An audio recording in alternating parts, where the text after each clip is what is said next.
Buenas tardes. Sí, se logra escuchar, ¿verdad? Sí, ingeniero. Ok, correcto, muchas gracias. Bien, vamos a dar inicio entonces en esta oportunidad, ¿sí? Vamos a hablar un poco acerca sobre lo que es el tema de la nutrición y la fertilización de plantas ornamentales y flores, ¿ok? Bien, cuando hablamos de plantas ornamentales y flores, al igual que los demás cultivos en general, necesitan ciertas condiciones y requerimientos, obviamente, para poder desarrollarse y obviamente para poder también tener una buena producción. En algunos casos, para las plantas ornamentales y flores, en la actualidad pues se utiliza bastante para lo que es el tema de la decoración, cuando hay tema de paisajismo, siempre se utiliza bastante estas plantas, dado que le da una apariencia especial, ¿no? Y le da digamos, un buen aspecto a lo que concierne la parte de la parte de decoración, ¿no? Entonces, estos cultivos como tal, pues son muy utilizados en ese aspecto. Pero para ello, pues obviamente necesitan ciertas características. Y es muy bueno y es importante que conozcamos y sepamos entonces que es parte de la nutrición y es parte de la fertilización que necesitan estos cultivos, ¿ok? Bien, para empezar, pues es importante mencionar y desde luego recalcarle que siempre va a haber, digamos, un concepto, ¿ok? Ese concepto pues está ligado bastante a todo lo que tiene que ver con el tema de la fertilidad, ¿sí? Entonces, la fertilidad pues obviamente desde luego implica bastante el poder conocer y saber las características y cualidades que tiene tanto suelo como sustrato, ¿ok? Obviamente desde el punto de vista crítico es importante considerar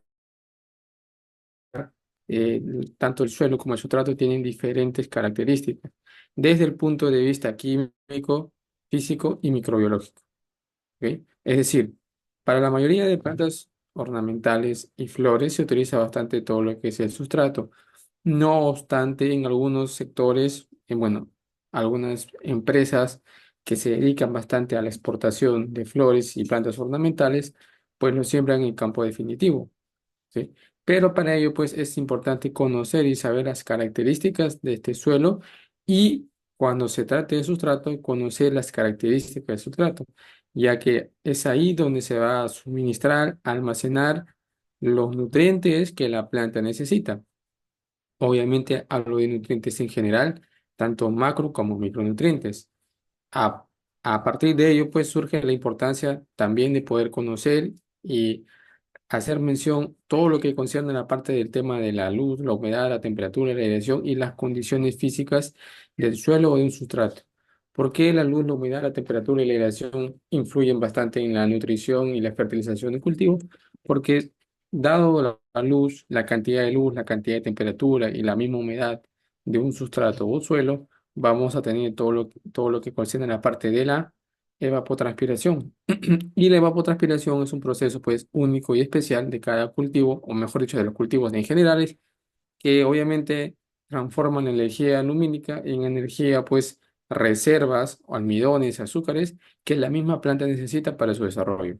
Desde luego, todo ello es importante conocerlo porque forma parte entonces de la nutrición y del desarrollo de un cultivo. Y en este caso, hablando de las plantas ornamentales y de las flores, pues también tienen ese proceso, eh, digamos, típico que tiene cualquier cultivo.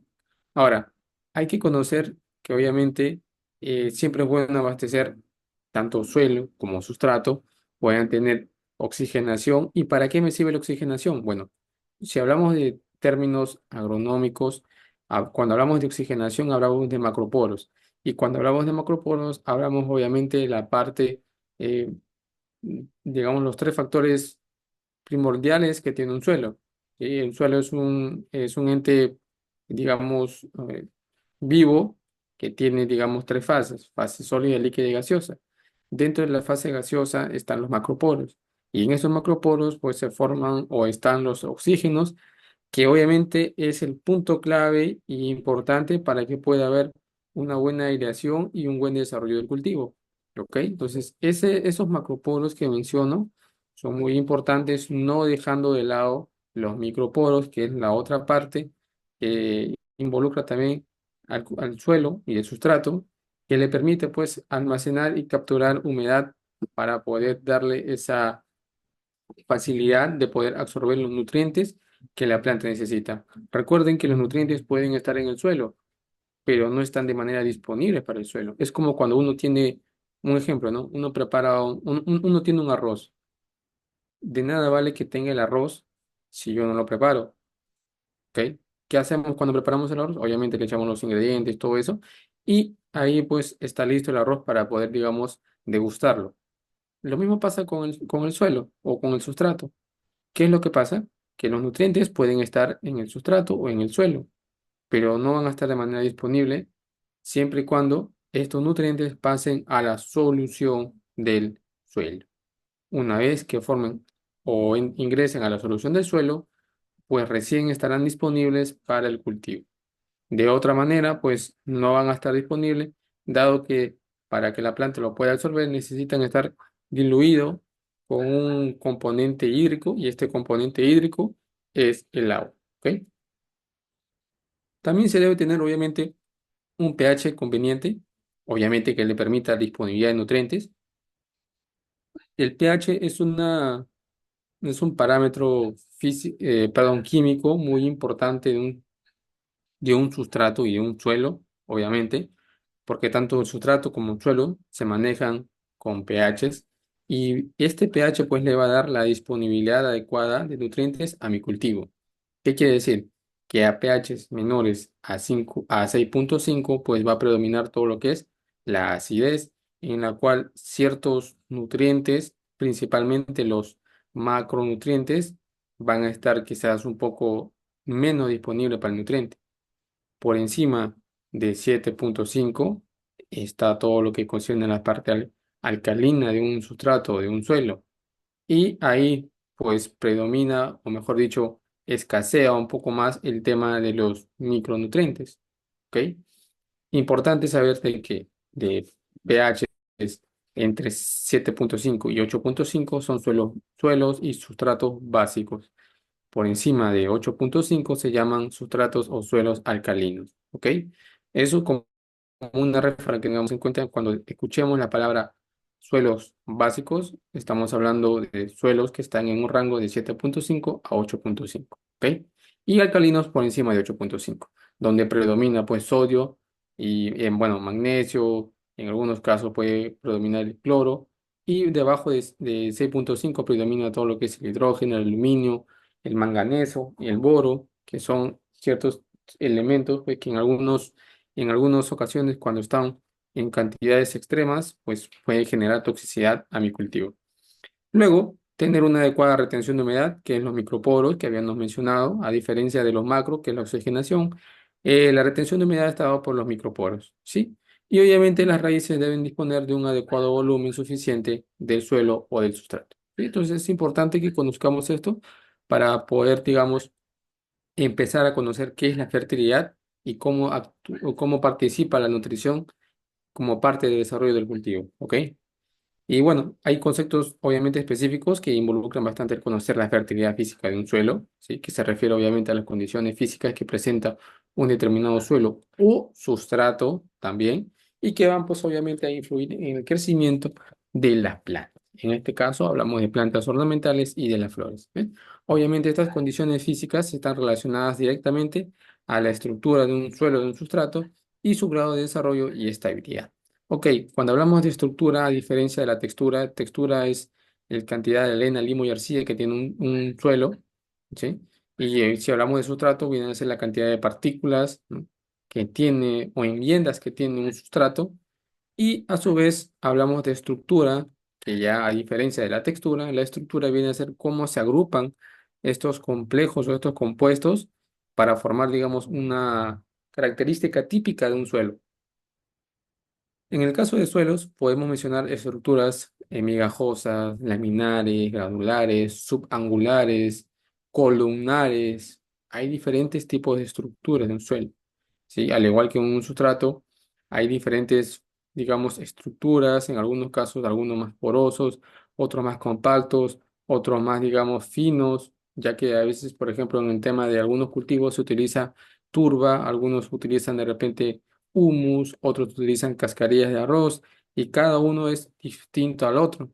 Tiene diferentes composiciones, diferentes aspectos nutricional y sobre todo el aspecto de la estructura que lo conforma, ¿sí? Entonces, desde ese punto es importante también conocer y saber, pues, qué es la fertilidad física. Ahora, es importante mencionar que dentro de la fertilidad física existe, pues, fertilidad física, que obviamente, como menciona, es la textura media el contenido suficiente de materia orgánica, que obviamente favorece la circulación y la irrigación de agua dentro del suelo o del sustrato.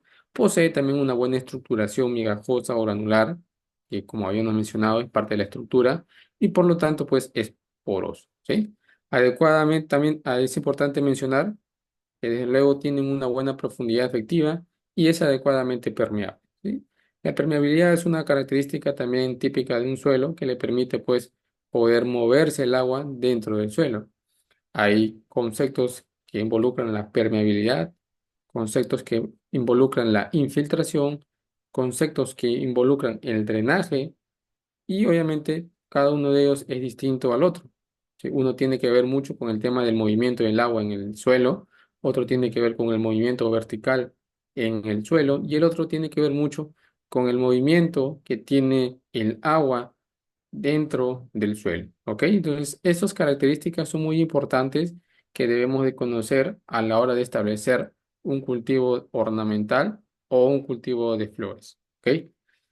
También es importante mencionar entonces, desde luego, que también hay una fertilidad química que a diferencia de la física involucra bastante conocer el estado físico-químico del medio o del suelo o del sustrato en la cual se va a establecer, digamos, en este caso, un cultivo.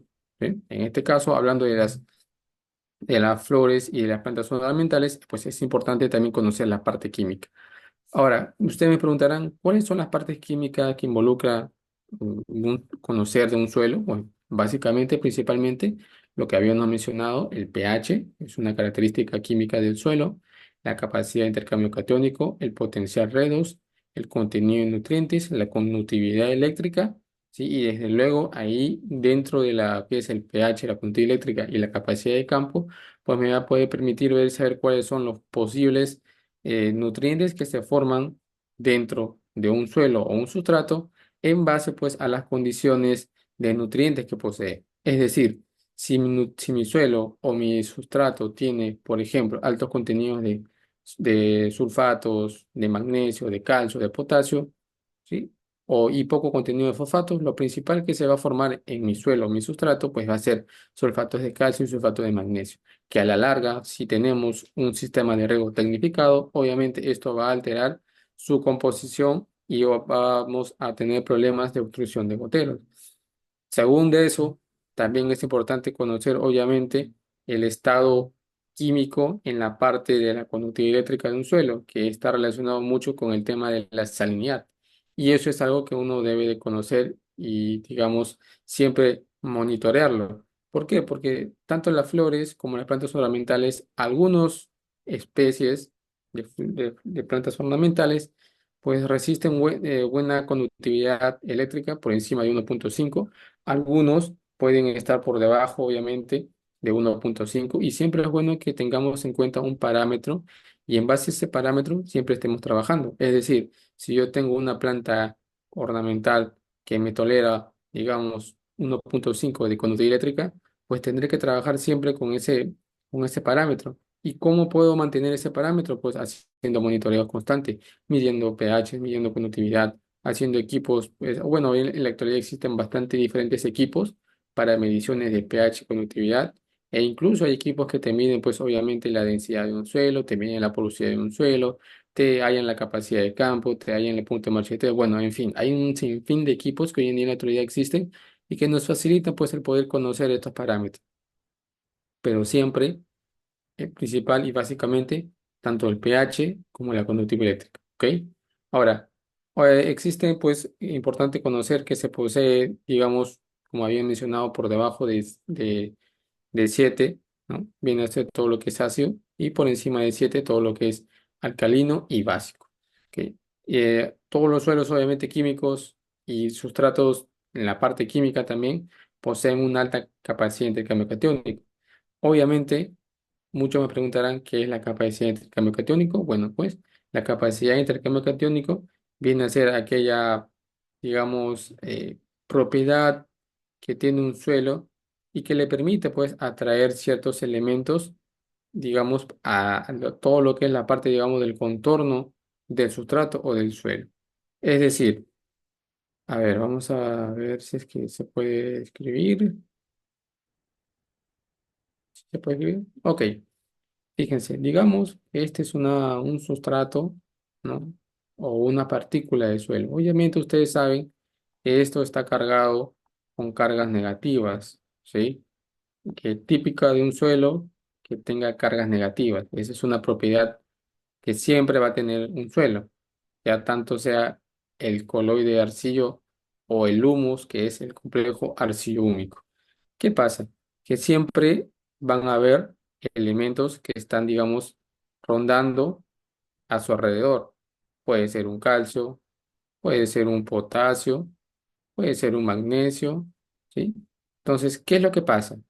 A ver, había mencionado yo que para que el elemento esté disponible para la planta, ¿qué necesita? Estar en la solución suelo, ¿ok? En la solución suelo.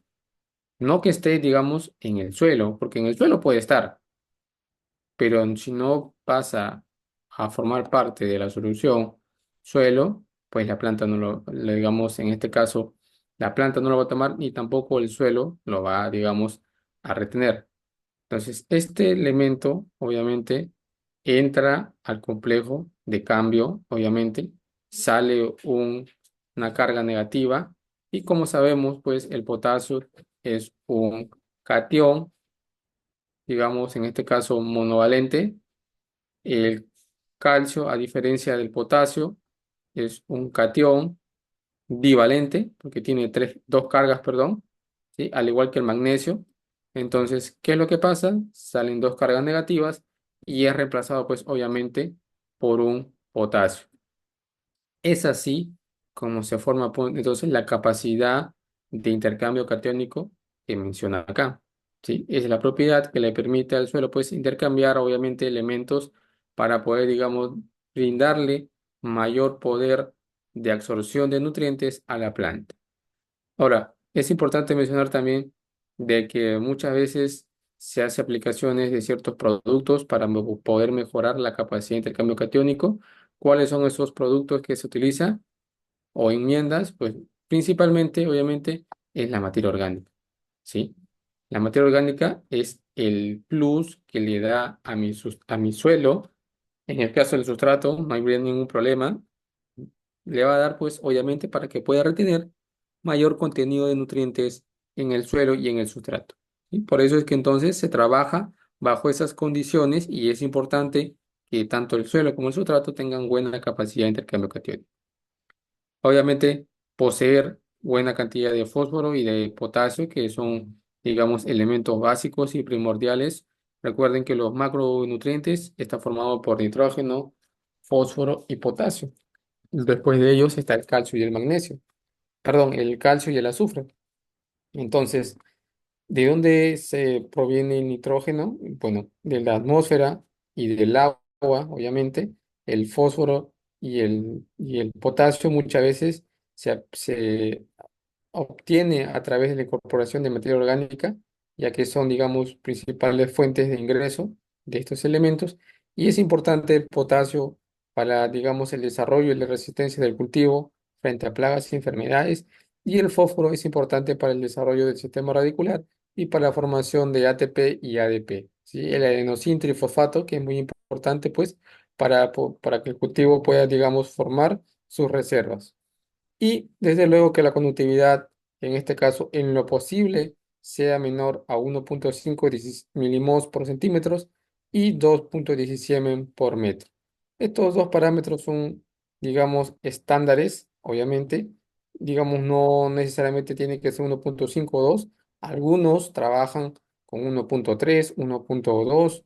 En algunos pueden trabajar con uno. Y eso tiene que ver mucho con el cultivo. Vuelvo a repetir, hay cultivos que toleran, digamos, menor salinidad y hay cultivos que toleran un poco más de salinidad. Y en base a ello, pues tengo que monitorear y revisar mi campo para poder establecer una buena fertilización. En cuanto a la parte biológica, solamente mencionarles que es importante que posea un alto contenido de materia orgánica, en caso fuese suelo, que posea un adecuado drenaje, que obviamente no se abuse el uso de agroquímicos y que se aplique pues la rotación de cultivos planificado. Lo que va a ayudar pues bastante es a mejorar obviamente la retención y la proliferación de microorganismos. En este caso, este es un suelo arenoso.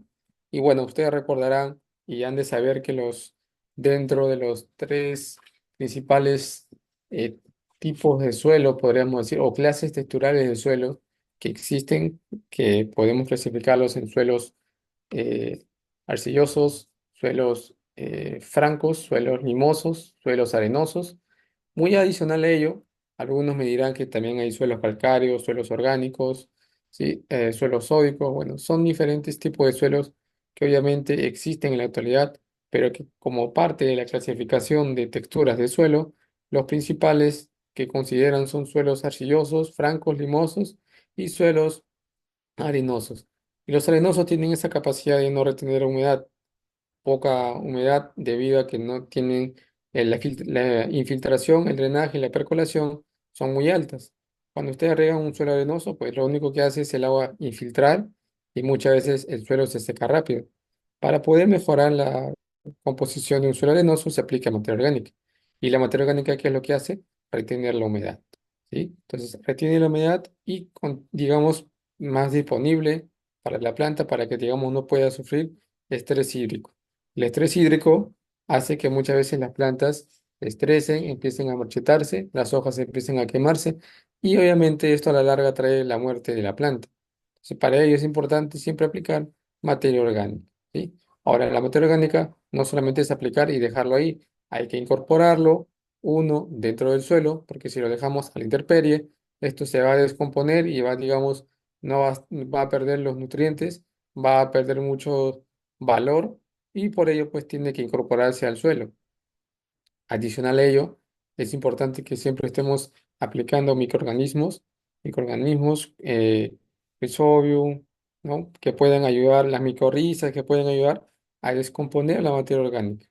¿Sí? Porque no solamente es aplicar y enterrarlo, sino también aplicarle microorganismos que pueden ayudar a descomponer obviamente la materia orgánica, ¿sí? Entonces, una vez que ocurre eso, pues vamos a tener un suelo óptimo para poder sembrar e instalar mi cultivo, ¿ok? Bueno. Simplemente acá mencionarles sobre el tema de la fertilidad actual y la fertilidad potencial.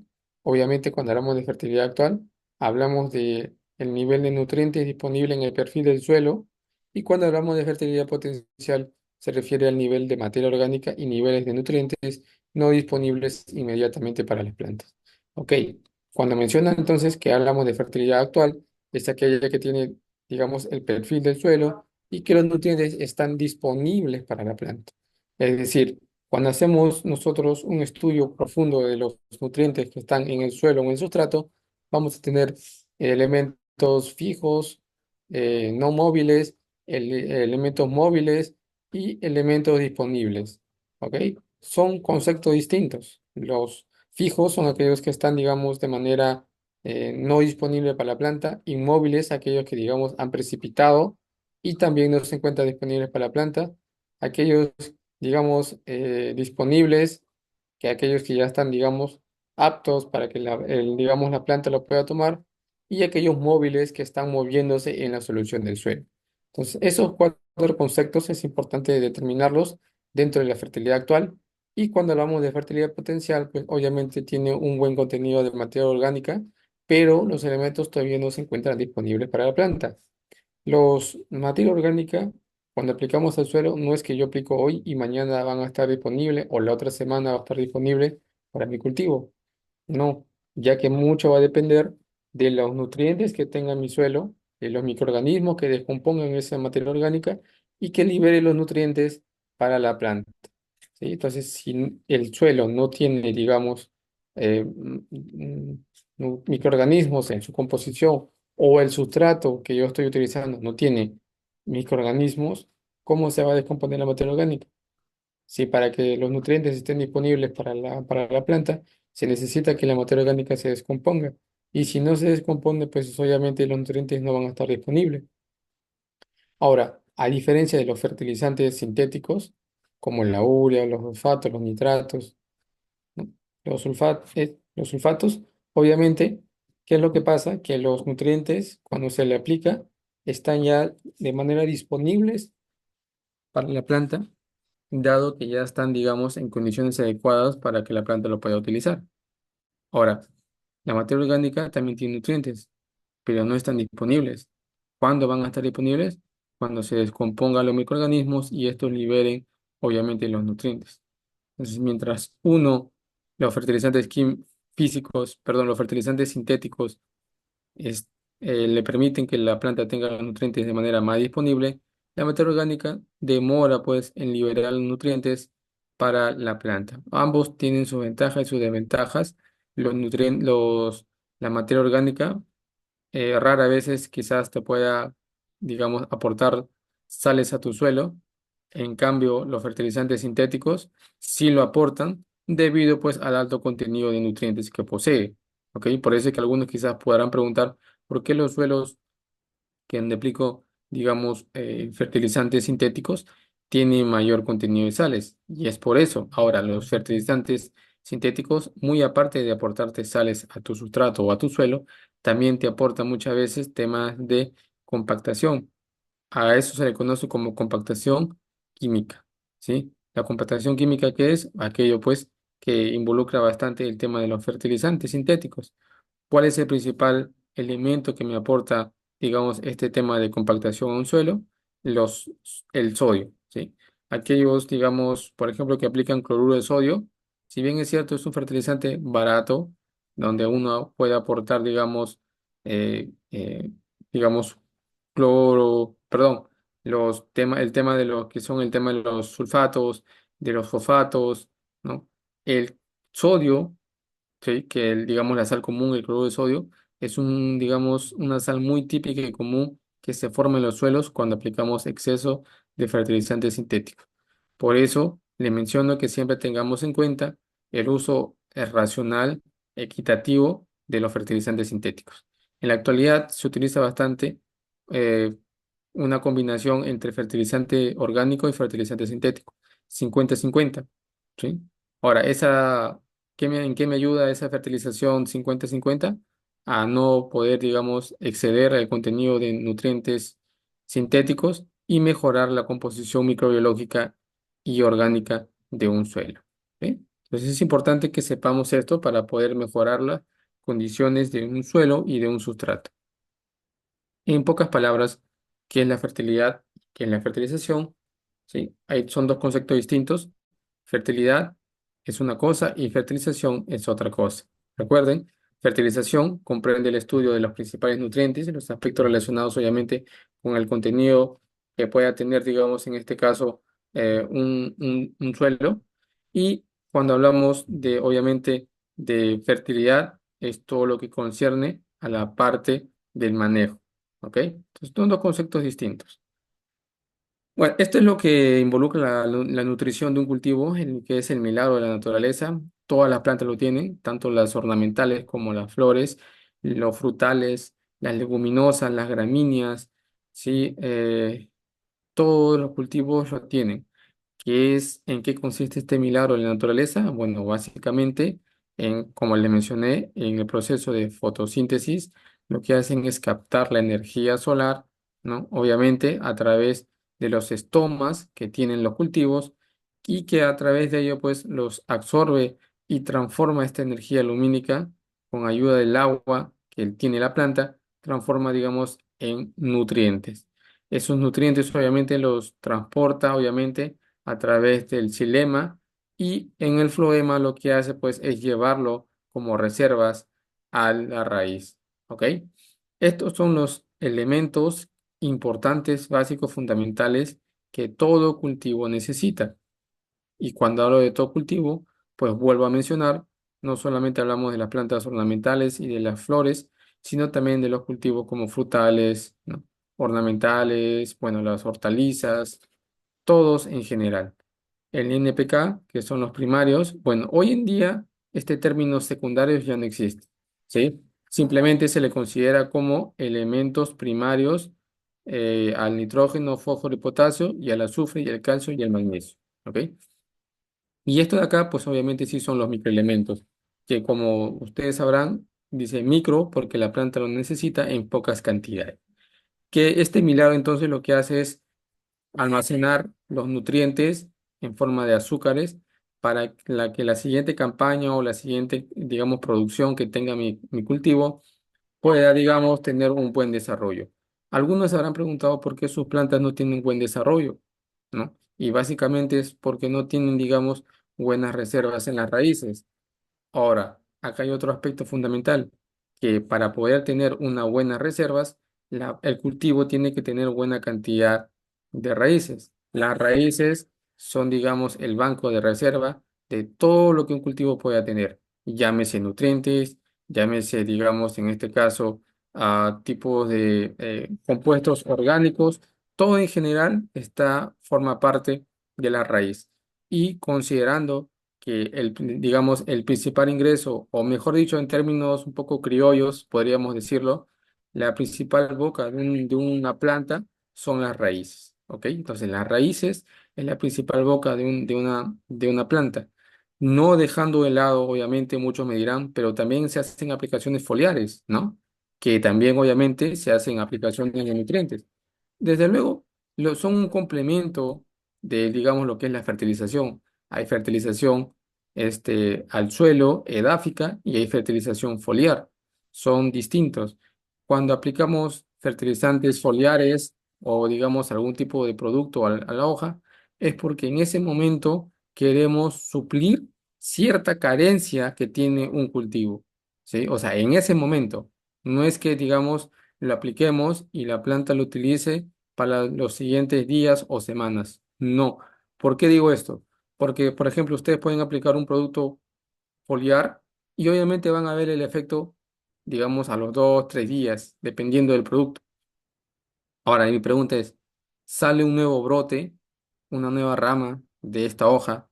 Y por lo general se acordarán de mí y van a ver ustedes que esa rama nueva que sale va a tener esa deficiencia de nuevo que el cultivo tuvo a la hora de nosotros aplicar el producto.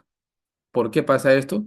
Porque obviamente, si bien es cierto, aplicamos y restauramos toda la parte externa que hemos aplicado, pero los brotes nuevos que vienen van a tener esa carencia. Entonces, es algo temporal, no es algo que te solucione, digamos, de manera general a un cultivo. ¿Qué es lo que te va a solucionar de manera, digamos, un poco más detallada y más general o global? Va a ser en las raíces, ¿sí? Porque aquí sí, obviamente, lo va a distribuir a todos los órganos de la planta, a través de los vasos vasculares, como es el xilema y el floema, pues va a distribuir de manera equitativa los nutrientes a la planta. Entonces, eso es muy bueno que también lo conozcamos porque fertilidad no solamente, o fertilización no solamente es al suelo, también es foliar, pero recuerden que las características que pueda yo aplicar en una hoja o en los tallos, en los brotes, se va a ver, digamos, en la respuesta de manera notoria, pero cuando haya nuevos brotes o nuevas hojas, se van a ver los mismos resultados anteriores. ¿Ok? Y eso hay que solucionarlo a través del sistema radicular. Bien. Entonces, ¿cuáles son los principales procesos que tiene una planta? Hablando en forma general, en la fotosíntesis, que es la transformación de energía lumínica, ¿no? En energía, en reservas, en azúcares, donde involucra bastante el tema de la energía solar, el CO2 y el agua, el proceso fisiológico inverso a la fotosíntesis, obviamente, es la respiración. Recuerden que en la fotosíntesis, ¿qué es lo que se forma? La planta libera oxígeno, ¿sí? Toma CO2 y libera oxígeno. En la respiración ocurre lo contrario. Es un proceso inverso. Qué es lo que pasa? La planta obviamente toma oxígeno y libera CO2. ¿Sí? Pero en la noche, en este proceso de respiración, obviamente es ahí donde la planta utiliza esas reservas que la ha formado en la fotosíntesis para poder formar, pues, digamos, en esta parte, los nutrientes que la planta necesita. Por ello, tanto la fotosíntesis como la respiración son muy importantes. Aquí se va a formar el ATP y el ADP que la planta necesita para poder darle esa, digamos, distribución equitativa a cada uno de los órganos de la planta.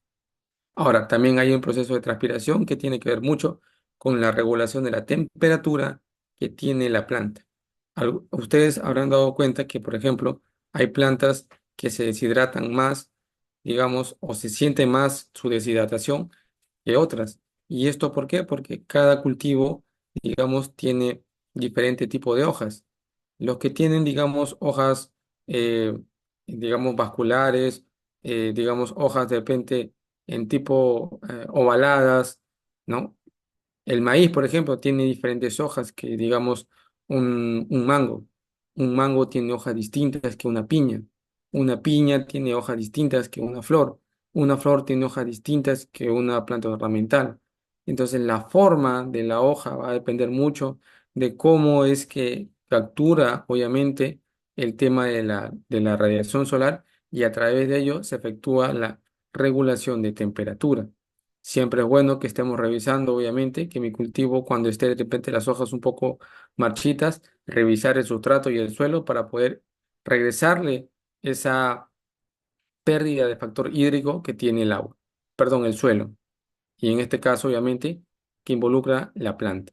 ¿Sí? Entonces, la planta va a sentir el síntoma cuando el suelo, digamos, tenga poca humedad. Siempre es bueno que entonces nosotros reguemos el suelo. Un concepto muy importante y que siempre me enseñaron es que nosotros no fertilizamos y no regamos la planta. Nosotros fertilizamos y regamos el suelo. ¿Ok? Entonces, no confundamos. Cuando nosotros fertilizamos y regamos, no vamos a decir, voy a fertilizar mi cultivo, ¿no? Siempre decimos eso, ¿no? O voy a regar mi planta. Bueno, dentro de lo que podríamos, en términos generales, todos los procesos, se podría decir que parte de ello es obviamente aceptable, pero si vamos más a detalle, ¿sí? Vamos a ver de que nosotros no estamos regando la planta, estamos regando obviamente el suelo y tampoco estamos fertilizando la planta, estamos fertilizando el suelo. Vuelvo a repetir, podemos aplicar fertilizantes, pero si no están disponibles para la planta, entonces yo no puedo decir estoy fertilizando la planta. Estaría, digamos, no sé, contradiciéndome o dando un concepto errado, ¿no creen? Siempre es bueno decir entonces y hacerles recordar que nosotros fertilizamos y regamos el suelo, ¿ok? La absorción de nutrientes y la disolución de nutrientes son otros procesos que también involucran bastante el saber conocerlos, porque, digamos, a través de la absorción y la disolución va a depender mucho que haya, digamos, disponibilidad de nutrientes.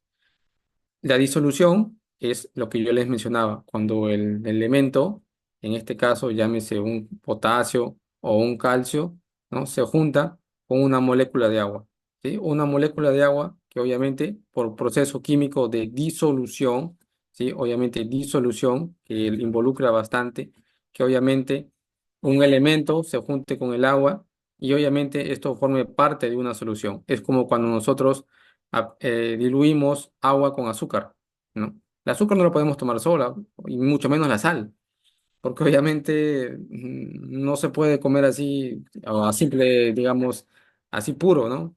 Nos hostigamos, en el caso de la sal, pues nos llega, digamos, a generar un proceso en el cual ya no queremos tomarlo. Sin embargo, cuando lo diluimos en agua, ¿sí? Se puede, digamos, tomar más mejor. Igual pasa con la planta. ¿Sí? La planta no puede tomar el elemento como tal así solo, sino que tiene que estar dentro de la solución. Y la absorción, que obviamente va a depender del sistema radicular. ¿Sí? ¿Cuántos tipos de absorción hay? Bueno, para que la planta pueda absorber los nutrientes, hay tres formas distintas, ¿no? Por difusión, por flujo de masas y por intersección radicular. ¿Sí? Esos son los tres conceptos, cómo la planta puede tomar los nutrientes a través del sistema radicular, ¿sí? Bueno, aquí tienen la fotosíntesis, ¿sí? Este es el proceso, bueno, ya lo he explicado, pero bueno, acá tienen algunas imágenes que involucran un poco más el concepto que yo les había mencionado, ¿no? Que obviamente la luz con la ayuda, pues obviamente, del agua que tiene el suelo a través, digamos, de la fórmula química, que es el H2, y digamos en este caso que absorbe el CO2, obviamente absorbe luz y absorbe CO2, ¿y qué es lo que libera? Libera oxígeno. Ahí tiene, ¿ves? Entonces necesitamos luz, necesitamos agua y necesitamos CO2. Y estos tres componentes pues van a formar a través de un proceso químico, ¿sí? Y van a liberar oxígeno. Y esto es lo que nosotros muchas veces en el día vemos, ¿no? Cuando estamos cerca de una pradera, cerca de unos campos, vamos a ver un ambiente fresco, producto pues del proceso de fotosíntesis que libera la planta y que este oxígeno pues ayuda pues a la respiración obviamente no solamente del ecosistema, sino también de las personas, ¿ok? Y la respiración, que es el proceso obviamente inverso, ¿sí? Que obviamente en este caso lo que hace es, obviamente, absorbe oxígeno, o mejor dicho, utiliza el oxígeno y libera CO2, un gas saliente. ¿Sí? Entonces es inverso a lo que habíamos visto anterior, ¿no? Vuelvo a repetir, lo que hace es tomar oxígeno y libera CO2. ¿Sí? Y aquí es donde, obviamente donde se forma el ATP y el ADP, que es, digamos, una sustancia que ayuda bastante a formar las grasas, los lípidos y los ácidos que digamos, el cultivo lo transforma dentro de sus procesos metabólicos. ¿Ok? Y bien, esta de manera resumida. ¿Ok? Ya es un resumen general de lo que es la parte de la fotosíntesis y lo que es la respiración. En cuanto a la absorción de nutrientes, lo que les había mencionado, ¿no? Que involucra la parte de la nutrición de un cultivo, que vuelvo a repetir, la raíz es muy importante, ya que a través de ella se van a absorber los nutrientes.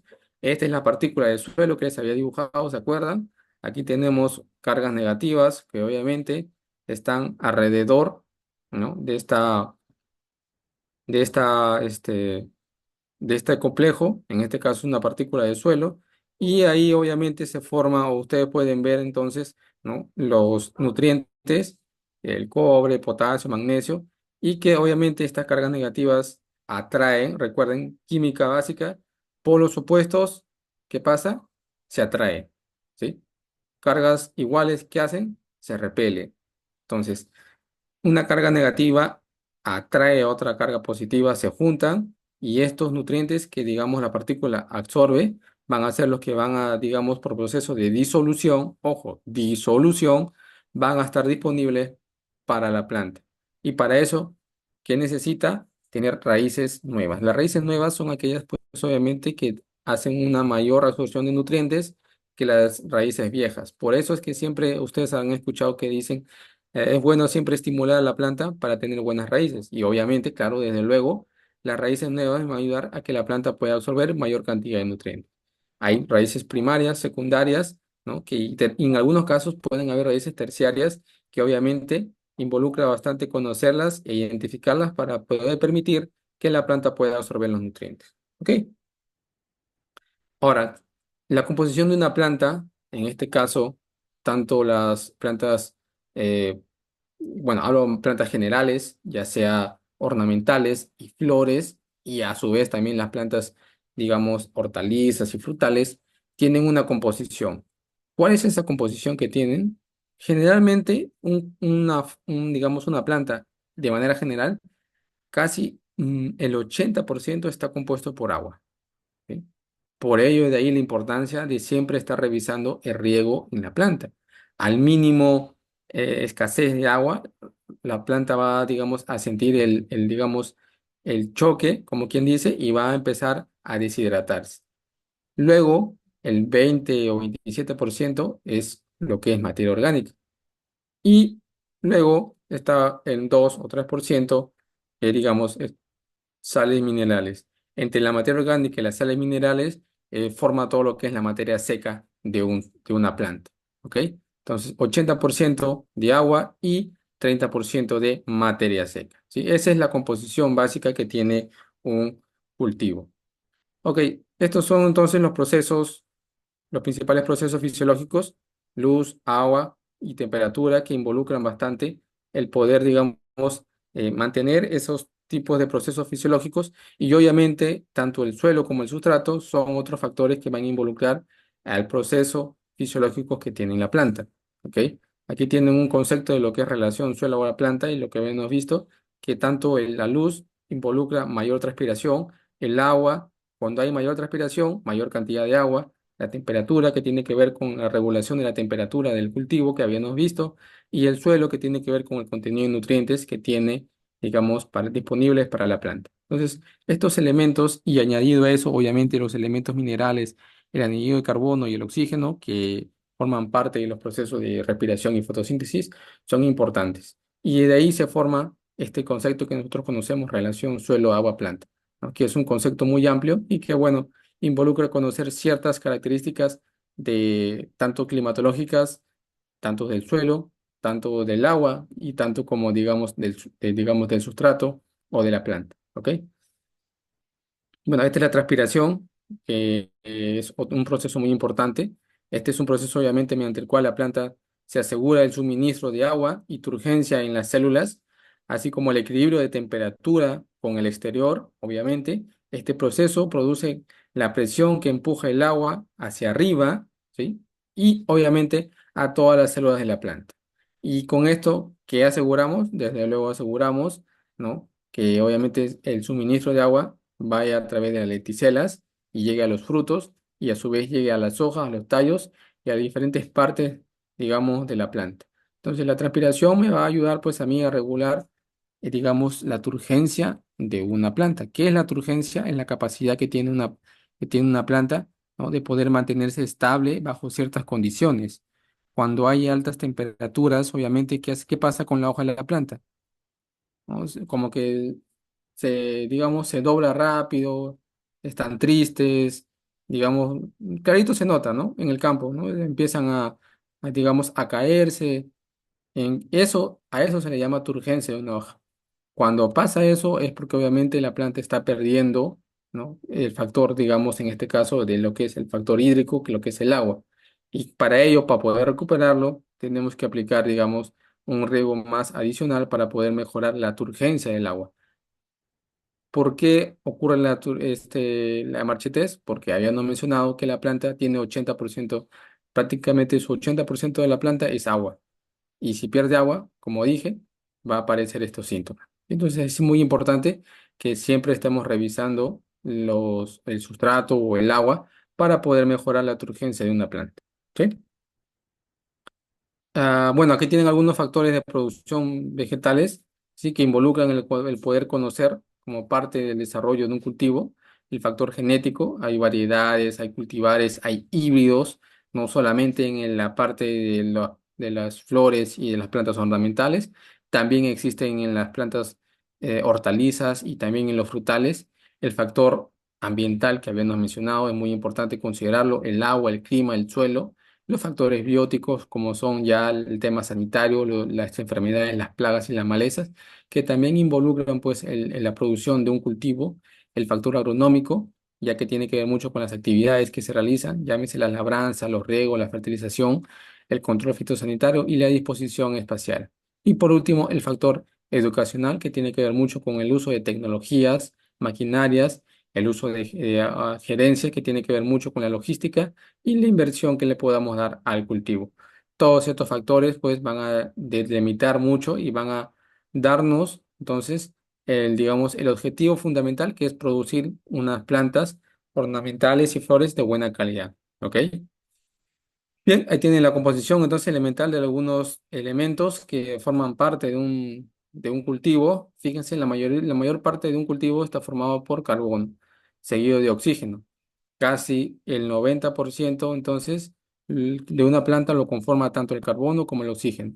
Luego tenemos el hidrógeno, el nitrógeno, el potasio, el calcio, magnesio, fósforo, azufre y los oligoelementos o lo digo, los microelementos que son el cloro, hierro, manganeso, zinc, boro, cobre y molibdeno. Por eso es que tanto los macronutrientes como es el nitrógeno, fósforo y potasio son más requeridos por la planta, ¿sí? Ahí tienen entonces ustedes que en el suelo se encuentran cientos de elementos minerales, pero en la planta solo se han encontrado obviamente alrededor de 50 y 60 elementos, y de ellos solamente 22 han sido reconocidos como esenciales para el crecimiento de la planta. Esto es lo que entonces involucra el poder, digamos, aplicarle y mejorar las condiciones de un cultivo. Los alimentos para la planta están en el suelo, pero para que la planta los pueda tomar necesitan formar parte de la solución suelo. Entonces, ese es algo que quiero que siempre tengan en cuenta, ¿sí? Los elementos están, pero mientras no estén en parte de la solución, la planta no los va a tomar, ¿ok? Bueno, ahí tienen el origen de los nutrientes. Bueno, esto es algo general, ¿no? No lo voy a entrar en mucho detalle, pero fíjense que el origen de la fertilización de un suelo o de un sustrato básicamente tiene que ver mucho con cómo inició o cómo se formaron los fertilizantes, ¿no? Reservas naturales de suelo a través de fertilizantes minerales, agua de riego, fuentes orgánicas, precipitaciones y microorganismos, ¿sí? Las fuentes orgánicas, la materia orgánica me aporta nutrientes. El riego también tiene nutrientes, o mejor dicho, tiene sales, y esas sales, digamos, son aportadas al suelo. Las precipitaciones también tienen cierta cantidad, digamos, de nitrógeno y eso también es aportado al suelo. Los microorganismos descomponen la materia orgánica y también aportan, en este caso, microorganismos al suelo. Los fertilizantes minerales o sintéticos, lo que conocemos, aportan también nutrientes al suelo. Y las reservas naturales, desde luego, también lo aportan. Entonces, fíjense, estas son las principales fuentes de aporte de nutrientes a un sustrato y a un suelo. Y siempre debemos de considerarlos para poder evaluar, pues, de cuáles ha sido su origen. ¿Ok? Ahí tienen algunas características generales de los nutrientes. ¿Sí? Tienen el elemento nitrógeno, fósforo, potasio, calcio, magnesio, azufre, hierro, manganeso, zinc, cobre, molibdeno, boro y cloro. ¿Cómo es la forma de absorción? Es decir, cómo la planta lo absorbe. Siempre es importante que sepamos eso. Obviamente, el nitrógeno, la planta lo absorbe en forma de nitrato, de amonio, ¿sí? En algunos casos, cómo se aporta este nitrato y este amonio a través de la urea, de las amidas, de las fórmulas de composición de los aminoácidos, que también son aplicados a través del sistema foliar. En el caso digamos, del calcio, magnesio y el potasio, se absorbe como ion, tal como ion potasio, ion calcio y ion magnesio. El azufre como ion sulfato, el fierro como fierro más 2, fierro más 3 o a través de quelatos. El manganeso también como ion manganeso más 2 o como formas de quelatos. El zinc igual y el cobre. El movimiento de estos elementos, tanto fierro, manganeso, zinc y cobre, es muy, ¿cómo se puede decir? Ah, muy, digamos, reactivo. ¿Y por qué digo que es reactivo? Porque si ustedes se podrán dar cuenta, aquí dice quelatos. ¿Qué es un quelato? Bueno, digamos, es como una pequeña capa, es decir, aquí, por ejemplo, yo tengo, no sé, les pongo un ejemplo, ¿no? Este ejemplo, obviamente, es para el caso, por ejemplo, trabajemos con el caso a ver, ya trabajemos con el fierro, ¿sí? Con el fierro. El elemento fierro en este caso, ¿qué es un quelato? Pues obviamente es una pequeña cubierta que protege el elemento para que este elemento no se pueda perder. Como es muy reactivo, obviamente muchas veces se puede lavar, precipitar o perder en la solución. Entonces se crea, digamos, una pequeña capa para que este elemento no se pueda, digamos, perder y, digamos, esta capa poco a poco va a ir, digamos, desintegrándose, producto, digamos, del agua que hay en el suelo y una vez, pues, que obviamente se desintegra esta capa, está disponible para la planta, de manera tal que no se pierde o no se lixivia rápidamente, porque muchas veces se lixivia rápidamente y se pierde el elemento. Entonces, estos quelatos le van a permitir que el elemento pueda estar más disponible para la planta. ¿Ok? Bueno, este es lo que ya habíamos mencionado, los macro y los microelementos. ¿Eh? Ahí tienen bueno, esta es una clasificación más general. Tanto los macro, son 9 elementos que componen los macronutrientes, 8 que son los micronutrientes, y de esos, pues obviamente hay otros elementos como el sodio, el silicio, el cobalto, el selenio y el titanio, que también son, bueno, no son muy utilizados quizás en la actualidad, ¿no? Pero ya se vienen haciendo usos, por ejemplo, del sodio, el silicio, sobre todo el silicio, ¿no? Bueno, en la parte sanitaria también se utiliza bastante el silicio, ¿no? Para poder proteger y darle mayor resistencia a la planta ante el ataque de plagas y enfermedades. Ahora, al suelo también se viene aplicando silicios, pero siempre es bueno revisar y monitorear cuál es la finalidad o con qué objetivo yo estoy aplicando el silicio. ¿Ok? Entonces, estos elementos obviamente en la actualidad se vienen estudiando, ¿no? Algunos ya se están aplicando, pero siempre es bueno revisar cuáles son el objetivo y si que realmente está dando resultados en el cultivo. ¿Eh? ¿Alguna vez ustedes han escuchado de aplicar selenio al cultivo? Creo que es un poco raro, ¿no? Escuchar que se le aplique un selenio a un cultivo. Sin embargo, sí, se aplica, ¿sí? Igual el cobalto, igual el silicio, el sodio y el titanio. Ahora, si ustedes podrán ver acá hay puntos suspensivos. ¿Por qué? Porque hay otros elementos que en la actualidad también se vienen aplicando, pero obviamente este es un tema de estudio que en la actualidad todavía está digamos, investigando para ver cuáles son, digamos, estos, qué función específica cumplen en un cultivo.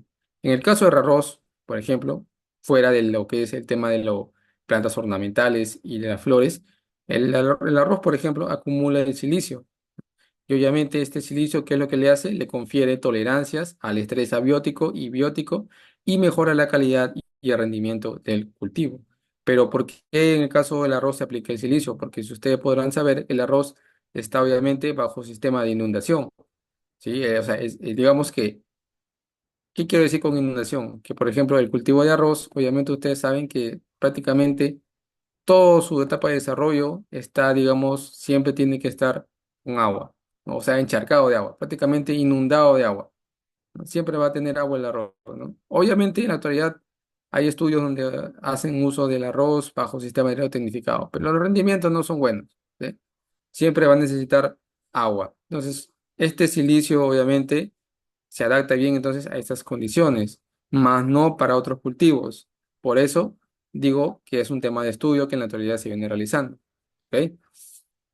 Bueno, ahí tienen las principales funciones, ¿sí? De los nutrientes. No voy a entrar tampoco a detalle, pero ahí tienen ustedes cuáles son las principales funciones, lo que aporta el nitrógeno, el fósforo, el potasio, ¿sí? El azufre, el magnesio, el calcio, el zinc, el fierro, el cobre, el manganeso, el cloro, el boro y el molibdeno, ¿sí?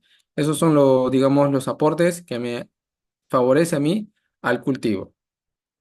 Bueno, aquí tienen las características, ¿no? Generales de nutrientes en un suelo y también podemos mencionar, obviamente, desde luego, también en un sustrato. Fíjense que en cantidades relativamente grandes, a través de la extracción del aire y el CO2, que es lo que yo le aporto a mi sustrato o a mi suelo, le aporto oxígeno, ¿ok? Le aporto hidrógeno, obviamente también, y le aporto, obviamente, también en este caso, carbono. Esos tres elementos a través del aire, ¿no?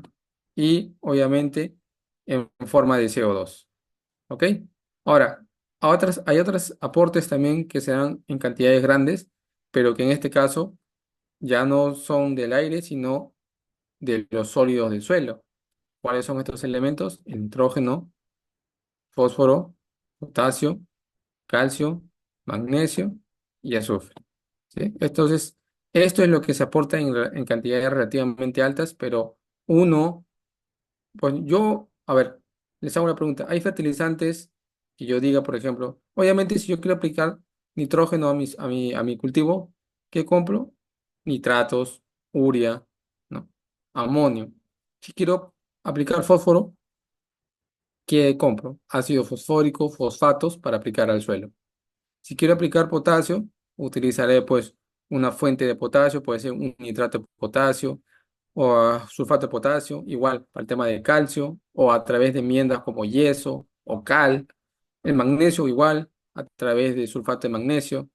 El azufre como fuente de sulfato o ácido sulfúrico en algunos casos.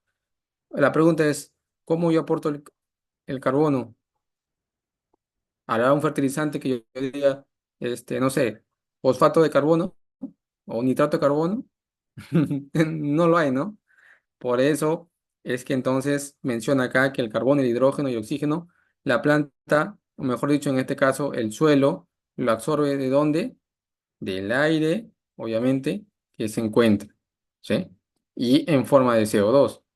Entonces, a través del CO2 es como que se aporta, digamos, el carbono, el hidrógeno y el oxígeno al suelo.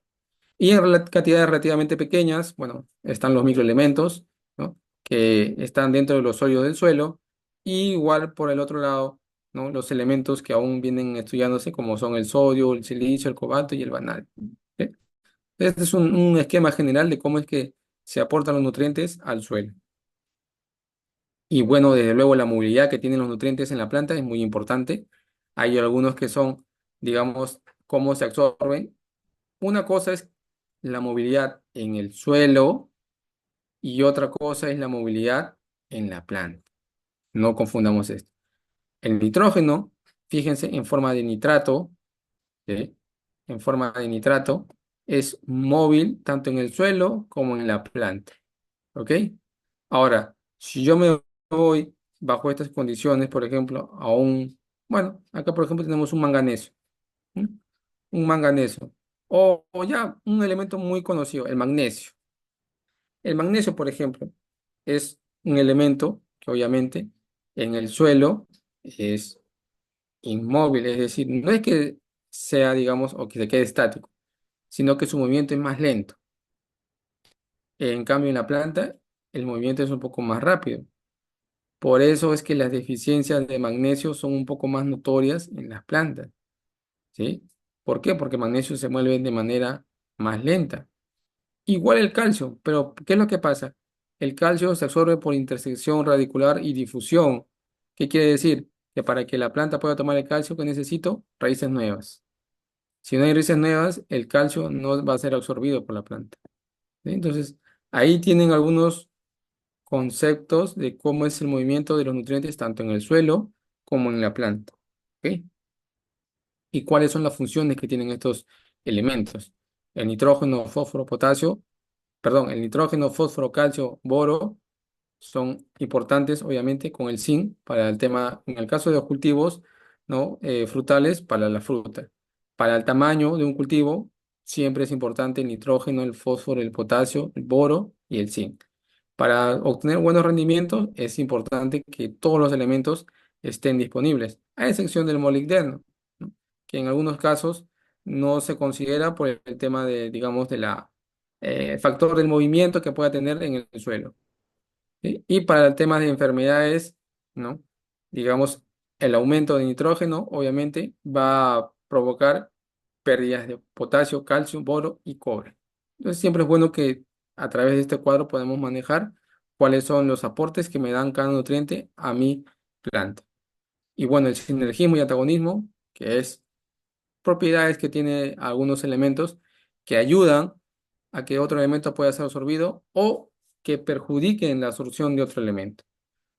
Un ejemplo pequeño, por ejemplo, el potasio, obviamente, hace, o mejor dicho, impide en algunos casos, o mejor, bueno, en el caso del antagonismo, ayuda a que pueda ser absorbido digamos, el calcio, igual el sodio.